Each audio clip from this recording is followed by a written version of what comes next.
All right, hi again. So I thought I would take this opportunity, this nice day here, to shoot a little bit of mobile photography. So obviously camera phones have gotten a lot better in the last few years. They rival DSLRs and mirrorless cameras as far as the image quality. They do have some limitations as far as aperture. You can't change the aperture as easily and things like that unless you have multiple lenses. But you can do a lot of the same things you can do with a DSLR with your phone, and you can also take advantage of some of the stuff that we've done in Lightroom Classic on the mobile version of Lightroom to process your images. So we're looking at this scene here, and up here in the right I can enable RAW, so you can shoot RAW on your cell phones as well. A lot of the time, depends on the phone of course, but I'm going to go up and click RAW to enable that. You may have to enable that ahead of time too, somewhere in preferences, to be able to shoot RAW in general, because it does take some extra space on your phone and it has to be processed and that kind of thing. So I'm going to go ahead and just shoot this as is here, and then I'm going to go to my images now, and I'm going to click down the lower left here and send this to Lightroom. So I've already done this before, so Lightroom's coming up in my menus here. I'm going to send that to Lightroom, launch Lightroom now, and then once you get into Lightroom, and that is not the image that I was using. Let's go back here. Here it is. This is the image that I just took, right? I'm going to stay vertical this whole time against my better judgment. Might have been a better horizontal, but now that I'm in Lightroom, I can use a lot of the same tools that we use in Lightroom Classic. You can see masking down there. I'm not going to do that on this one, I don't think, but healing, cropping, presets, etc. I'm going to go over here to light, and under there you're going to see the same controls we see under the basic settings in Lightroom Classic.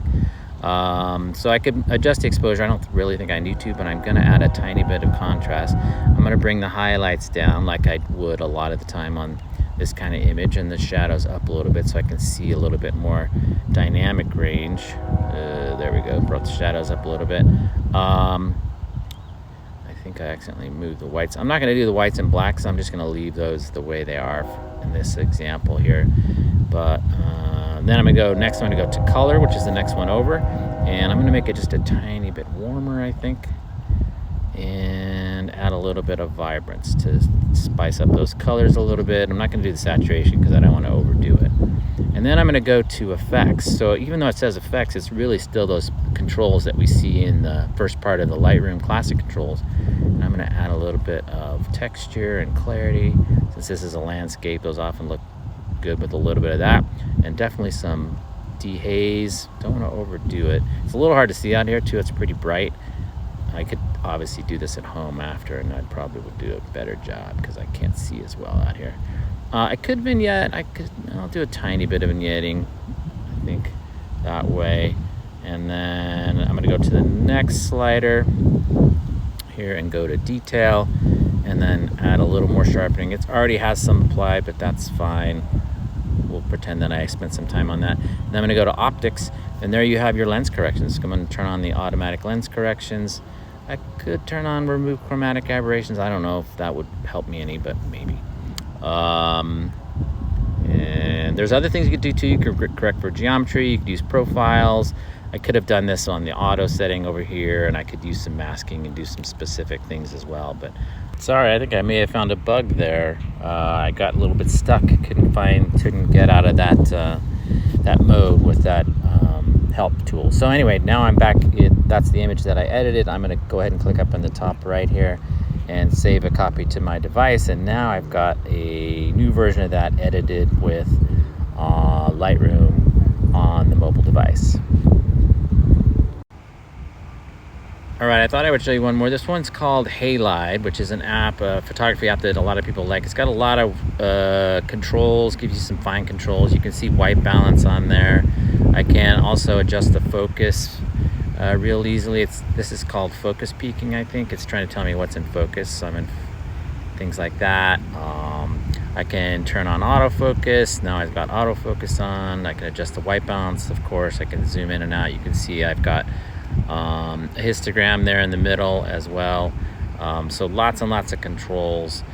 You can pay extra. I think this one has in-app purchases. You can pay to do have more control and things like that. But a lot of people love this app as far as an alternative to the regular camera app, which admittedly are pretty good now, but that was just another app that people like to use for photography.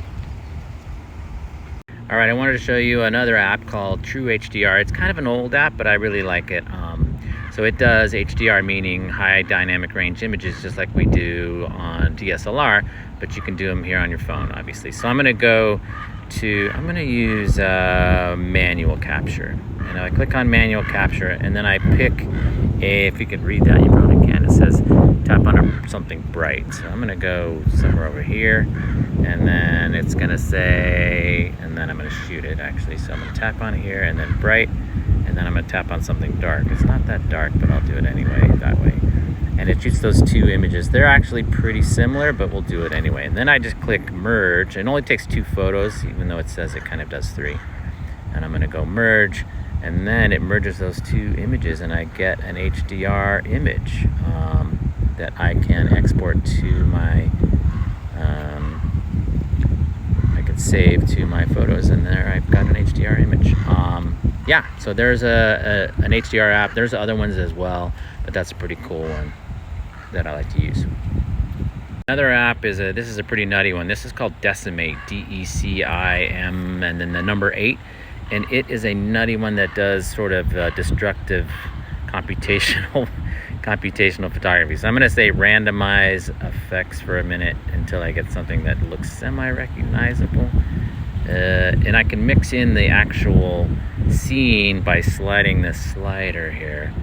I can randomize parameters. I can randomize effects. It is nutty. I'm not gonna lie to you. And then when I get something I like, I can shoot that. And then I can save it. That's actually kind of cool. You can also process existing images as well. So if I go to camera and then I go here, I could take an existing image like the one we did a minute ago, and I could apply the effects to that too. And if I want to see the actual effects, I can go to effects stack, and here's all the effects. I don't even know how many there are, like, I don't know, 25 or 30. You can also click and drag on these and rearrange them, turn them on and off, and you'll get a different effect depending on what you're doing. So obviously that's going to change every time I do this or rearrange. To be honest, it's pretty darn unpredictable. So it's a little bit like click the buttons until you see something happen that you like. But if you do, then you can save it as a preset. So I'll save that as a preset. I'll just call it 1 for now. And then now I've got a preset. And then, yeah, that's kind of how it works. I'm going to click done. And like I said, you can mix the original image, there's the original image, with the preset anywhere in between, and then save that version. So that one's pretty cool. I just saved that awesome thing that does not look like a photograph anymore.